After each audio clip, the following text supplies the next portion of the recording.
In 1957, the Indian government made what has to be, just one of the most humiliating geopolitical discoveries of the 20th century. Oh, without a doubt. It's staggering. Right, so another country had just built a massive, multi-lane, heavy-duty military highway straight through, like, 30,000 square kilometers of territory that India claimed as its own. Yeah, right through Aksai Chin. Exactly. And the absolute craziest part, India didn't even notice. They had no idea. They didn't find out from their own military. They didn't find out from their intelligence services. They found out because a foreign ambassador just casually mentioned it. It's just wild when you actually look at the logistics of it. Yeah. I mean, you have a foreign military machine dragging bulldozers, asphalt, and engineering core across some of the most desolate terrain on the planet. High-altitude rock, basically. Exactly, blasting through rock for years. And the nation that supposedly owns that land is just entirely in the dark. So how does a modern nation lose a territory the size of Maryland without even realizing it? That is the million-dollar question. And more importantly, how did India and China, two colossal civilizations that lived side by side for over 2 millennia without ever firing a shot in anger, suddenly find themselves on a collision course? A course that directly erupts into the 1962 Sino-Indian War. Right. So you've handed us an incredible stack of historical sources today for this deep dive, focusing on early Tibet, India, and Sino-Indian relations. We've got a lot of ground to cover. We really do. Yeah. We are going to act as strategic historians to deconstruct this perfect storm. Because, this wasn't just a dispute over a few miles of rock. No, not at all. It was a catastrophic collision of fundamentally incompatible worldviews. Precisely. I mean, to understand the 1962 war, you really have to throw away the modern assumption of what a border even is. What do you mean by that? Well, today we think of a border as a mathematically precise line, right? Right, like neon flags in the grass. Exactly. You buy a house, the surveyor puts down the flags, and everyone knows where the lawnmower stalks. But when you step into the high Himalayas in the early 20th century, those flags are, they're buried under centuries of snow. And colonial map-making. Yeah, arrogant colonial map-making and ancient philosophies of empire. So let's go back to the very beginning then, long before the bulldozers and the highways. The big picture. Right. The sources paint this picture of a profoundly peaceful ancient relationship. For over 2,000 years, these two massive estates, the civilizations of India and China, were separated by this gigantic natural wall. The Himalayas. Yeah, the Himalayas. Yeah. We are talking about 3,488 kilometers of rock and ice. And for thousands of years, they recognized the crest line of that wall as a natural frontier. The Himalayan watershed where the rivers naturally divide. Exactly. And this wasn't just, a matter of geographical convenience. Right. It was a frontier sanctioned by centuries of custom, deeply ingrained tradition, and even early forms of international law. So they traded over the wall, they shared philosophy over the wall, but they never fought over the bricks. Beautifully put. And a massive reason for this was Tibet. When I was reading through the sources, I was struck by how deeply interconnected India and Tibet were. Oh, the historical link is incredibly deep. But at the same time, how utterly disconnected Tibet was from China culturally.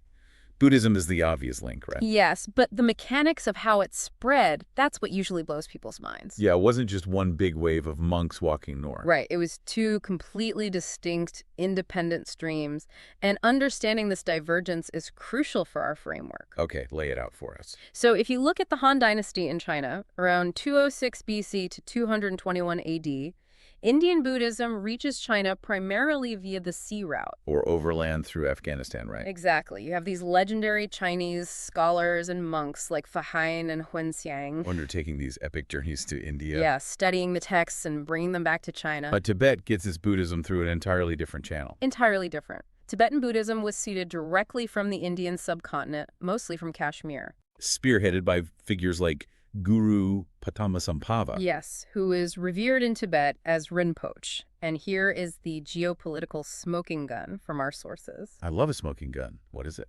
The vast, meticulously kept Chinese literary records of that era, they do not even mention these Tibetan religious transmissions. Wait, really? The Chinese imperial records just ignore it? They don't just ignore it, they seem completely unaware of it. Wow. Which proves that Tibet was operating in a completely independent cultural and religious sphere from Han China. So the exchanges were happening on a north-south axis between Lhasa and the Indian plains. Exactly, not an east-west axis with Beijing.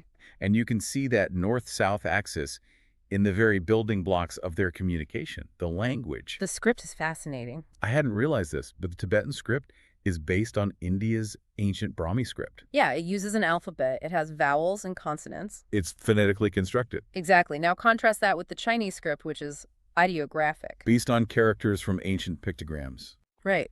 Linguistically, structurally, they have absolutely nothing in common. So you have a separate religious lineage, a separate linguistic foundation, Yeah. and then you have the physical, day-to-day human connections. The trade routes. The Bucha traders. Yes, named after Bod, the traditional Tibetan word for their homeland. If these traders, along with thousands of Indian pilgrims, would brave these terrifying 15,000-foot mountain passes Bringing Indian grain, sugar, and cotton up into the mountains. and bringing down Tibetan wool and salt. And they were all moving toward shared sacred geography, right? Like Mount Kailash and Lake Mansarovar. Which hold profound spiritual significance for both Indian Hindus and Tibetan Buddhists. So if I'm an ancient Indian ruler sitting in the plains of the Ganges looking north at those mountains, I don't see a threat. No, you see a trading partner. A spiritual cousin and a massive, freezing, impenetrable wall of security. Absolutely. But let me push back a bit here, because cultural exchange is one thing, but hard geopolitics is another. Fair point. Did these ancient Indian empires actually exert any real political control up in the Himalayas? Or was it just, monks and merchants swapping scrolls and spices? Oh, it was absolutely more than just monks and merchants. The source material provides a wealth of evidence. Like what? Inscriptions, numismatic evidence, meaning coins, and philological data showing that Indian political administration frequently extended right up to that Himalayan watershed, Oh, wow. and occasionally even beyond it. We see this footprint during the Mauryan Empire in the 4th and 5th centuries BC. The Ashokan Empire too, right? Yes, the Kushans, the Guptas. So it wasn't just a vague sphere of influence, there were actual administrative footprints. Yes, even centuries later, Muslim rulers from the subcontinent, like the Khiljis, launched military expeditions into Tibet. And when the Mughal Empire expanded to encompass Kashmir, the region of Ladakh came squarely under Mughal administration. Exactly. So the Indian perspective is grounded in a deep, historically documented administrative footprint. That goes right up to the mountains. Right. And this brings us to what feels like the central tragedy of this whole story. We have these two massive civilizations that have completely incompatible ideas of what a border actually is. It is the core clash of perceptions. If you don't understand this, nothing about the 1962 war makes sense. Let's unpack the Indian view first, which the sources describe as the modern Westphalian geographic approach. Right. So when India achieves independence in 1947, it inherits the British colonial view of borders, Which is that a border is a fixed, delineated, legally demarcated line. a concept based on diplomatic parity. Two sovereign, equal nations sit down at a table, look at a map, agree on a line, and sign a piece of paper. It's binary. The land on the left is yours, the land on the right is mine. Exactly. But the Chinese view, as outlined in the research, is rooted in something much older. And far more fluid, the tributary system. Yes. I need you to explain this to me, because it seems to fundamentally reject the idea of an equal neighbor. It absolutely does. To understand the ancient Chinese imperial mindset, you have to discard the idea of equal nation-states entirely. Okay, what do we replace it with? It's less like drawing property lines on a map and more like looking at a solar system. A solar system, how does that work? The Chinese emperor, the son of heaven, is the sun at the center of the universe. Civilization radiates outward from him. So the closer a territory is to the center, the stronger the pull. Exactly. The stronger the gravitational pull of Chinese culture and direct authority. But as you move further away to places like Tibet or Korea or Vietnam, that gravity weakens. I see. These peripheral areas weren't independent nations in the modern sense. They were vassals. So they were in the orbit of the sun. Exactly. They existed in the tributary system. They paid tribute to the emperor in exchange for trade privileges and protection. But because of this cosmic hierarchy, the very idea of diplomatic parity was insulting. Hugely insulting. The emperor cannot sit at a table as an equal with a vassal state or a barbarian neighbor to negotiate a border. Right. You don't negotiate where the sun's gravity stops. It just naturally fades into the darkness of the uncivilized world. And this ties directly into the Neo-Confucian mindset driving Chinese statecraft. There's a quote in the sources that I think is the Rosetta Stone for Chinese foreign policy, even today. Oh, I know the exact quote you mean. Let me read it. Territory once won for civilization must not be given back to the barbarians. Therefore, territory which was once Chinese must forever remain so, and if lost, must be recovered at the first opportunity. That is the textbook definition of irredentism. Yeah. It's the belief that historical claims, no matter how ancient or tenuous, trump present-day political realities. So if a Qing dynasty emperor 300 years ago received tribute from a Tibetan lama, Then in the eyes of Beijing today, Tibet and everything Tibet ever touched is inherently Chinese territory forever. wow. So when the British Empire shows up in the 19th and 20th centuries with their obsession for exact maps, latitude and longitude, And tries to draw a hard neon property line through that fading gravitational pull. it just breaks the Chinese worldview entirely. It was an affront to their perception of the world order, which meant that when India and China finally met as modern nation-states in the 20th century, they were playing two completely different games. India was playing chess, trying to defend specific squares on a board. And China was playing Go, looking at the long-term, fluid encirclement and absorption of territory based on ancient civilizational right. Okay, let's see how these two completely different games played out on the actual map, specifically in the western sector. The heart of the dispute. Right. Let's talk about Ladakh Yeah. and the region that would become the spark for the entire war. Aksai Chin.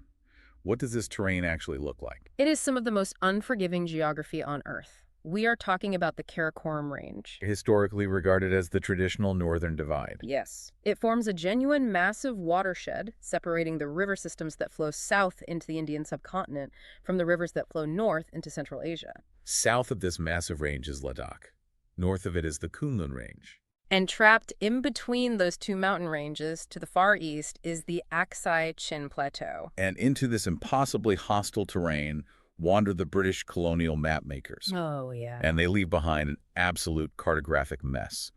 The sources point to three distinct moments where the British essentially planted the seeds for a future war. Starting in 1846. Yeah, what happens then? In 1846 and 1847, British boundary commissioners are sent up to demarcate the line between the princely state of Jammu and Kashmir and the Tibetan border. Okay, sounds standard. They successfully mapped the southern portion from Pangong Lake down to the Spiti River. But then they look north at the stretch from Pangong Lake up to the Karakoram Pass, and they stop. They just skipped it. Why? Because it was a high-altitude, freezing, barren desert. In the 1840s, there was absolutely zero economic or strategic value in sending surveyors to freeze to death to draw a line in a wasteland. I mean, I guess that makes sense at the time. They figured the mountains were a natural enough barrier. But by leaving that section completely undefined, they created a massive legal void. A void that gets filled a few decades later in a completely chaotic way. This brings us to 1865 and a guy named William Henry Johnson. Ah, Johnson. This part of the research read like a historical tragicomedy. Who is this guy and what does he do? William Henry Johnson was a civil servant in the Survey of India, and the sources explicitly note that he was a man of doubtful reputation. A polite way of saying he was shady. Exactly. It says he frequently acted only in self-interest. He decides to trek across the Aksai Chin Plateau. And instead of drawing the border along the natural Karakoram watershed, which made geographic sense, He pushes the boundary massively northward. he pushes it all the way to the Kunlun Mountains. Yes. And with the stroke of a pen, Johnson awards the entire Aksai Chin Desert, all 31,000 square kilometers of it, to the Maharaja of Kashmir. Why? Did he have a reason? Likely just to curry favor with the Maharaja, it certainly wasn't based on historical administrative reality. But the British government actually accepted this map. Well, at first, no. Many experienced British officials vehemently opposed it. Oh, But through sheer bureaucratic inertia, the Johnson Line somehow got published in a widely circulated 1868 atlas. and once something is printed in an official-looking atlas, It gains a terrifying kind of permanence. so suddenly India has a map that claims a massive chunk of territory way beyond the natural mountains. Right. But the British weren't completely blind. By 1899, British intelligence realizes that the Chinese Empire actually considers Aksai Chin to be their territory. So they decide to make an offer. This is the McCartney-MacDonald line of 1899. And this is incredibly important, right? Extremely. Because it was the only formal, official boundary proposal the British ever presented to the Chinese government regarding this sector. What was the proposal? They proposed splitting Aksai Chin. Britain would take a smaller southern portion, and China would keep the vast majority of the northern plateau. That seems like a reasonable compromise. How did China respond? They didn't. They just ignored it. The Qing dynasty was in steep decline, facing internal rebellions and foreign pressures. They never formally responded to the diplomatic note. So the border remained legally ambiguous. Exactly. But, I mean, looking at this from the outside, I have to ask, why did the British even care? What do you mean? They are managing the jewel of their empire, the wealthy plains of India. Why are they obsessing over a frozen desert where literally nothing grows? 2 words. The Great Game.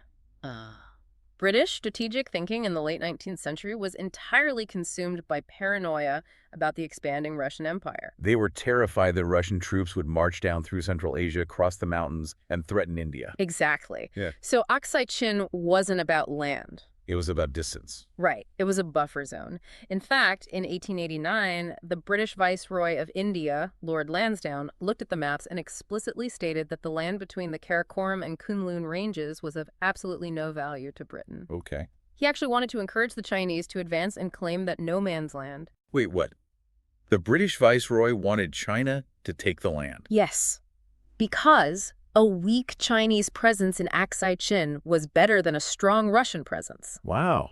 The British viewed borders not as sacred, immutable national soil, but as flexible, expendable buffer zones. To be managed, traded, and adjusted based on the imperial threat of the day. Exactly. But, and here's the catastrophic long-term consequence, when India becomes independent in 1947, they don't inherit that flexibility. No, not at all. A newly independent nation, born out of a traumatic anti-colonial struggle, doesn't view its borders as flexible buffer zones. They view every inch of the map as sacred, sovereign territory. And out of all the maps left behind in the colonial archives, the newly formed Indian government officially adopted the forward-leaning, legally dubious 1865 Johnson Line as its absolute non-negotiable national border. They inherited a ticking time bomb. Okay, let's fast forward a bit and put ourselves in the shoes of the newly formed communist government in Beijing. Right, Mao Zedong's government. We need to do a strategic analysis of Aksai Chin from their perspective. Why would Mao, who is trying to drag a massive, impoverished nation into the 20th century, risk a war over this barren rock? Because of a very specific strategic formula. Aksai Chin equals geography plus connectivity plus strategy. Yes. Let's break that down. Start with the geography. We've said it's a desert, but what makes it uniquely valuable? It's high, averaging around 15,000 feet, but critically, it is relatively flat. It's comprised of the Depsang, Lingzithang, and Soda plains. Exactly. It doesn't have the insane vertical drops and impassable ravines of the other Himalayan ranges. Which brings us to connectivity. Right. So in 1949, Mao's communist forces achieve a massive victory by taking over the vast western region of Xinjiang, or Xinjiang. And shortly after, they set their sights on Tibet. But if you look at a topographical map, the only viable geographically flat link between the province of Xinjiang and western Tibet is straight through the Aksai Chin Plateau. And the strategy. It was an issue of absolute military survival. To consolidate their hold on Tibet, the People's Liberation Army, the PLA, needed to move massive amounts of troops, heavy weapons, and continuous logistical supplies. They couldn't push heavy artillery over the sheer vertical cliffs of the Karakoram. No way. They had to go through the flat plains of Aksai Chin. Without it, their entire western flank was logistically severed. It wasn't about resources or pride. It was a military necessity. Precisely. Okay, so that's the powder keg in the west. But the dispute in the east, which is modern-day Arunachal Pradesh, has a completely different flavor. Very different. While the west was about a vital highway through a desert, the east was about a line drawn in secret by an arrogant colonial official.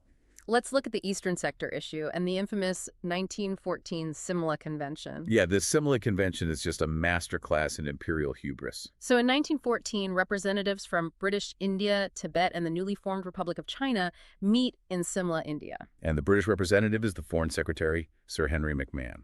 Right. What was McMahon's goal going into this room? The Great Game again, right? Always. He wanted to ensure that Tibet remained a weak, autonomous buffer state. To keep the Chinese Empire, and potentially Russian influence, as far away from the wealthy plains of Assam in northeast India as possible. So he comes up with this concept of dividing Tibet, inner and outer Tibet. Which was an elegant, albeit highly manipulative, diplomatic solution. He proposed an outer Tibet that would be fully autonomous and governed by the Dalai Lama in Lhasa. And an inner Tibet closer to China that would be under looser Chinese control. Crucially, McMahon then drew a red line on a map along the highest ridges of the Himalayas. This became the McMahon Line, demarcating the border between British India and Tibet. But the Chinese delegation refused to sign it. They vehemently rejected it. They argued that Tibet was a vassal state under Chinese suzerainty, going back to that solar system concept. Therefore, Tibet had no legal, sovereign right to sign an international treaty with a foreign power. To the Chinese, the McMahon Line was entirely illegal. But McMahon didn't just draw a line. He secretly moved it. This is the really shocking part. And this leads to the Tawang controversy, which is still one of the most sensitive geopolitical flashpoints in the world today. What exactly did McMahon do? Well, initially during the negotiations, McMahon had actually agreed with the Tibetans that the Tawang tract, a highly strategic wedge of land, belonged to Tibet. Which made historical and cultural sense, right? Tawang is the birthplace of the sixth Dalai Lama. Yes, it has a massive ancient monastery. But then he changes his mind. He realizes that if Tibet keeps Tawang, the Tibetan border would essentially touch the plains of Assam. And if Chinese influence ever crept into Tibet, they would be right on India's doorstep. So, quite literally with the stroke of a pen, he bullies the Tibetan delegates and moves the boundary line 60 miles north. Absorbing Tawang into British India. He just bullied them into handing over the birthplace of a Dalai Lama. It's incredible. The Tibetans were desperate for British diplomatic support against China, so they reluctantly agreed. And let's analyze the dimensions of Tawang, because it's not just a religious site. Geographically, India claims the McMahon Line makes perfect sense because it follows the highest crest line principle of the Himalayas. And strategically. Strategically, Tawang is the ultimate high ground gateway.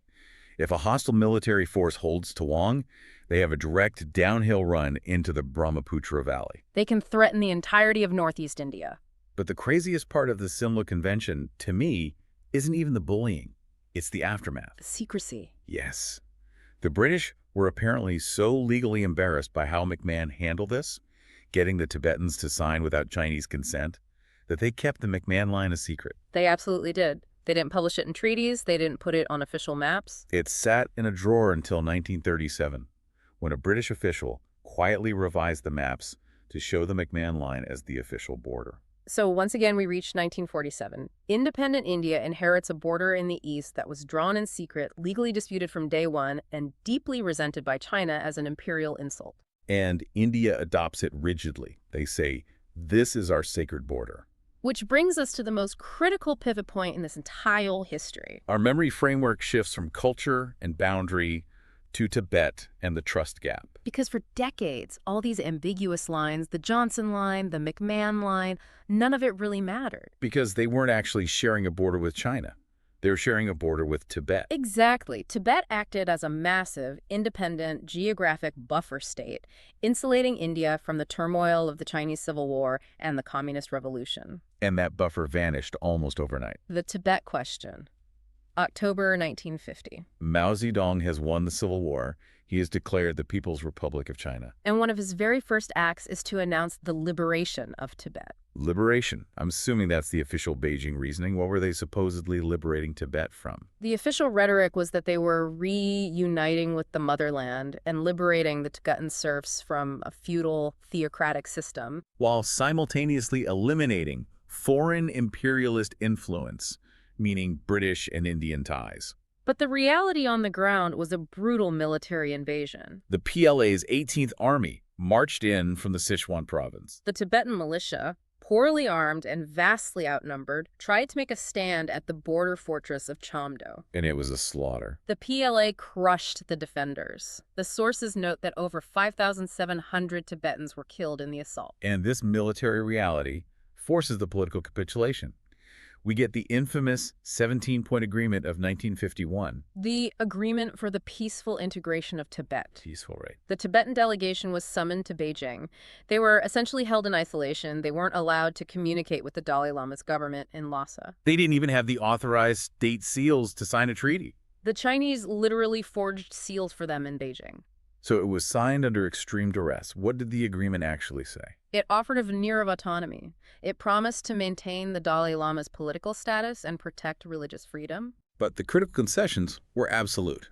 Yes, The Tibetan army would be entirely absorbed into the PLA, and Beijing would take total, undisputed control of Tibet's external affairs and borders. The strategic implication of this event is an absolute geopolitical earthquake for India. Massive. For the first time in millennia, the Indian military and the Chinese military were physically face-to-face. The old, fuzzy, friendly India-Tibet border instantly became a hard, heavily militarized India-China border. And China did not recognize a single treaty India had signed with Tibet. The buffer was gone. India was completely exposed. So how does a newly independent, democratic India react to the world's largest communist army suddenly appearing on its doorstep? This is where we need to do a serious policy decision analysis of the Indian government in the 1950s. Because reading the sources, this is where high-minded idealism spectacularly crashes into cold, hard military reality. It is a fascinating and tragic policy failure. In 1950, when the PLA is invading Tibet, there is a massive debate in Delhi.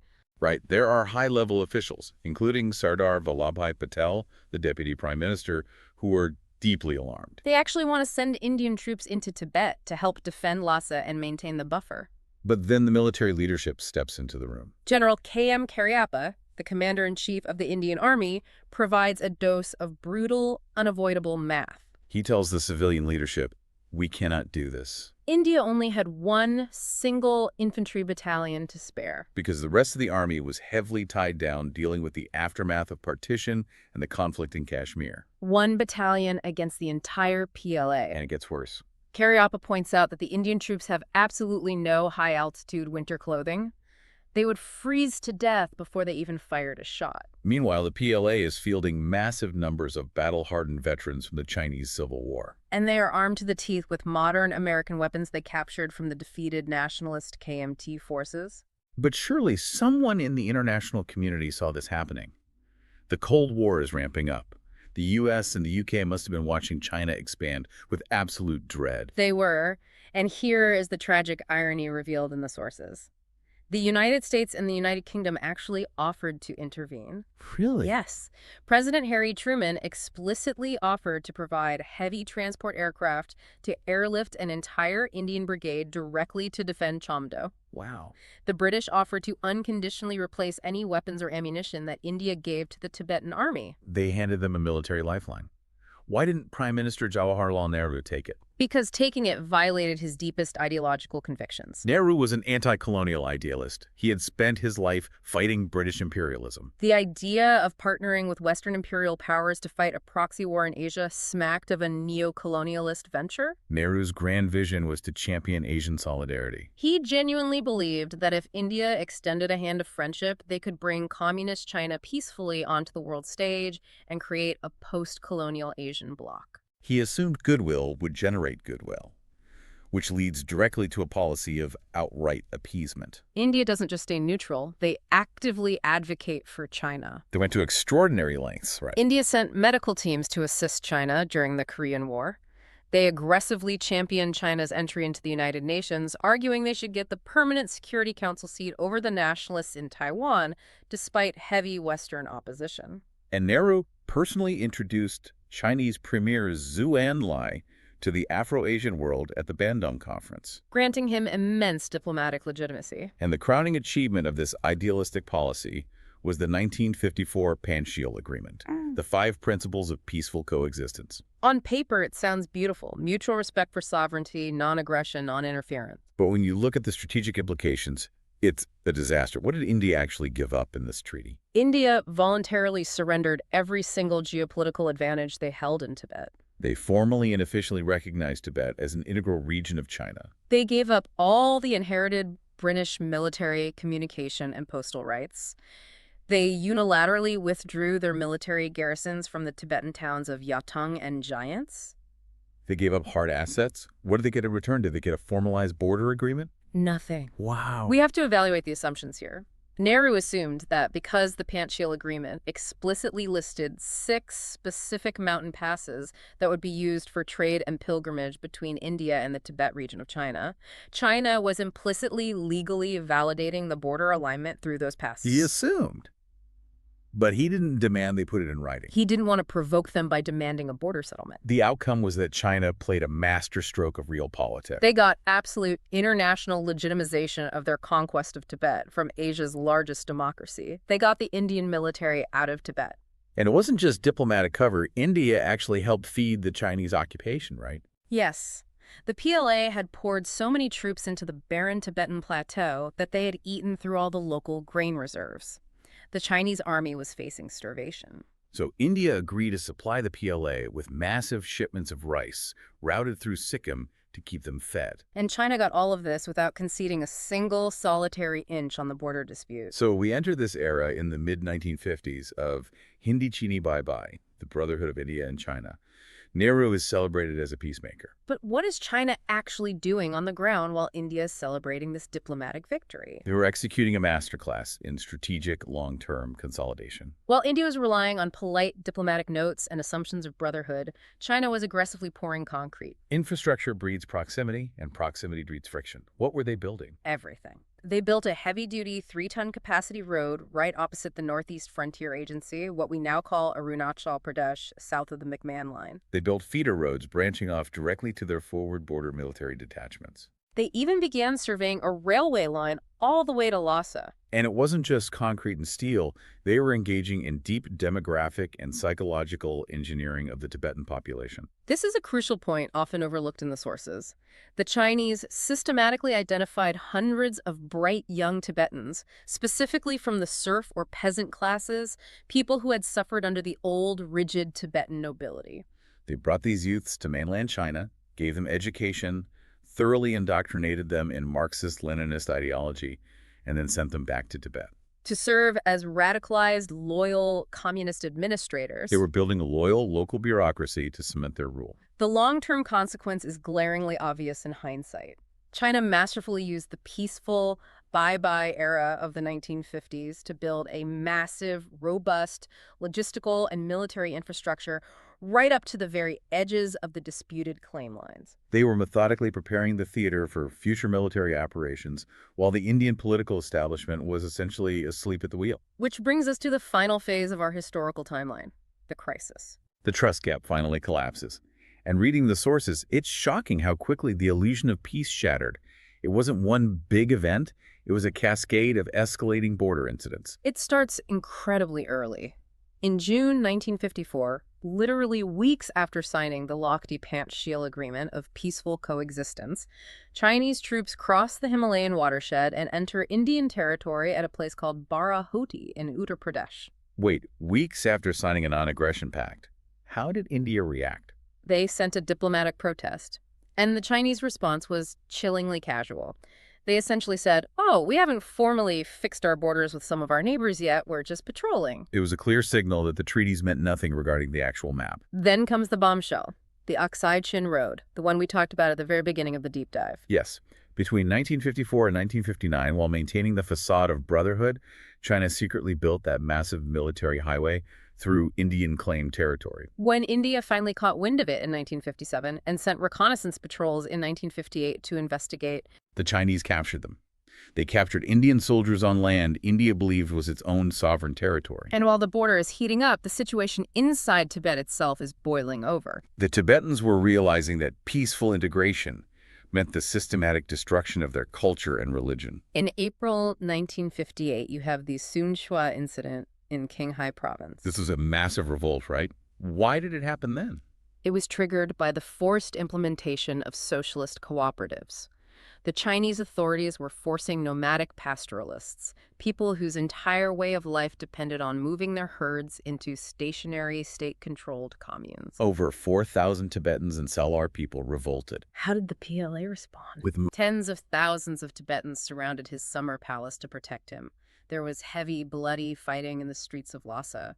Massive casualties. And under the cover of night, on March 17, 1959, the Dalai Lama makes a harrowing escape. He disguises himself as a soldier and flees south through the brutal mountain passes, crossing into India. And where does he cross? Through Tawang, that deeply contested wedge of land McMahon had secured decades earlier. Prime Minister Nehru, despite all his efforts to appease China, honors India's deep cultural and democratic impulses. On April 3rd, 1959, he officially grants the Dalai Lama political asylum in India. And Beijing's reaction is absolute, unrestrained fury. The Chinese considered it a profound betrayal. They executed hundreds of the Dalai Lama's bodyguards who had stayed behind to cover his escape. They ruthlessly shelled the ancient sacred monasteries of Gaden, Sera, and Drepung, reducing centuries of history to rubble. The illusion of peaceful coexistence wasn't just broken, it was violently shattered. And with the diplomatic gloves off, China stops pretending. They officially, publicly begin claiming massive chunks of Indian territory. Tens of thousands of square miles in the Northeast Frontier Agency, the entirety of Aksai Chin in Ladakh, and even parts of Bhutan. The stage for the 1962 Sino-Indian War is now fully set. The armies are mobilized, the rhetoric is hostile, and the countdown to war has begun. Okay, that is a staggering sequence of historical dominoes. As we look back at the wreckage of these policies, at the collision of these two empires, what are the hard, cold strategic lessons we can pull out? We've talked about the events, but let's synthesize the why. Let's extract the core failures. We can categorize these into several distinct strategic failures that remain incredibly relevant for any geopolitical analyst today. First, and perhaps most tragic, is the failure of foreign policy driven by idealism rather than reality. You're talking about Nehru's appeasement. Yes. The lesson here is that highly moralistic approaches, like championing your neighbor's UN entry, sending medical aid, and banking on Asian solidarity, completely fail when you are dealing with a state operating on pure realpolitik and historical irredentism. You cannot buy off an expansionist power with goodwill. Concessions are viewed not as friendship, but as weakness to be exploited. Second is the catastrophic failure of military preparedness. The politicians didn't just guess wrong, they actively ignored the experts. The sources explicitly mention the Kulwant Singh Report and the Himmat Singhji Committee. These were detailed professional military assessments conducted by the Indian Army in the early 1950s. Both reports explicitly warned the civilian government about the severe security threats on the northern borders following the fall of Tibet. They desperately suggested strengthening forward defenses. And the politicians shelved them. They literally put them in a drawer because acknowledging the military threat would mean admitting their diplomatic strategy was failing. They chose the comfort of their assumptions over the reality of the threat. Third is the brutal reality of infrastructure. The lesson is simple but unforgiving. You cannot claim a border that you cannot physically reach. China understood that logistics dictate strategy. They spent a decade building strategic highways, feeder roads, and supply depots in the world's most hostile terrain. India relied on sending polite diplomatic protest notes from comfortable offices in Delhi. A diplomatic note cannot stop a bulldozer, which ties perfectly into the fourth failure: intelligence. The Aksai Chin Road is a failure of epic proportions. How does a nation fail to notice a multi-lane military highway being built across 30,000 square kilometers of its own claimed territory for years? It shows a complete disconnect between the maps drawn in the capital and the reality on the ground. Fifth is a crucial lesson in negotiations. Never ever assume a shared understanding without explicit written agreement. Nehru assumed that because China agreed to regulate trade through 6 specific mountain passes in 1954, they were legally validating the border alignment. China made no such assumption. They were just securing supply lines. Vague treaties always favor the revisionist power. If it's not written down, it doesn't exist. And finally, the overarching failure to understand adversary intentions.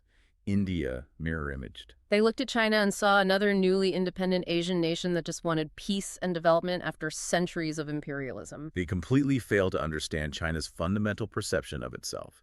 The tributary mindset, the Middle Kingdom complex, the Neo-Confucian drive to violently reclaim any lost territory to avenge the century of humiliation.